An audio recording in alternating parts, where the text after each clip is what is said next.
শক্তিশালী একজন নবী ছিল। উনি মালাকুল মাউতকে বলেছিলেন, মালাকুল মাউত, আমার মৃত্যুর সামান্য কিছু আগে আমারে বইলো, আমার একটা কাজ আছে। মালাকুল মাউত মৃত্যুর কিছু সময় আগে এসে বলল, সুলাইমান, সময় শেষ, অল্প কিছু সময় বাকি, কি করবেন করেন।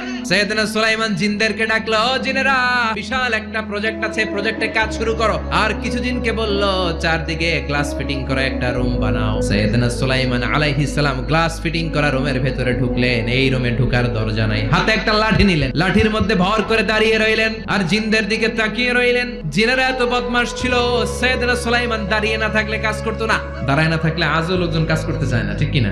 সুলাইমান আলাইহিস সালাম লাঠির মধ্যে ভর দিয়ে দাঁড়িয়ে রইলেন আর বললেন, কাজ করো। জিনেরাও কাজ শুরু করলো। ওদিকে মালাকুল মাউত এসে বলে, ও সুলাইমান, সময় তো শেষ। সুলাইমান বলে, সমস্যা নাই, রূহ কবজ করো।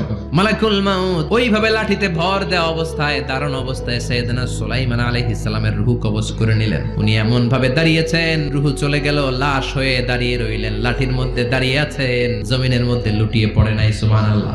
জিনেরা মনে করছে বস দাঁড়ায় আছে, কাজ করতে হবে। করতে করতে পুরা প্রজেক্টের কাজ শেষ। ইন দ্য মিন টাইম ঝিঝি পোকা, উই পোকা সুলাইমান আলাইহিস সালাম লাঠির ভেতরে ঢুকে লাঠিও খেয়ে ফেলেছে। সাইয়েদনা সুলাইমান আলাইহিস সালাম ধপাস করে জমিনে পড়েছে। আর জিনেরা কয়, হায় হায়, খালি খালি কাম করছে এতদিন। সুবহানাল্লাহ কইবেন না?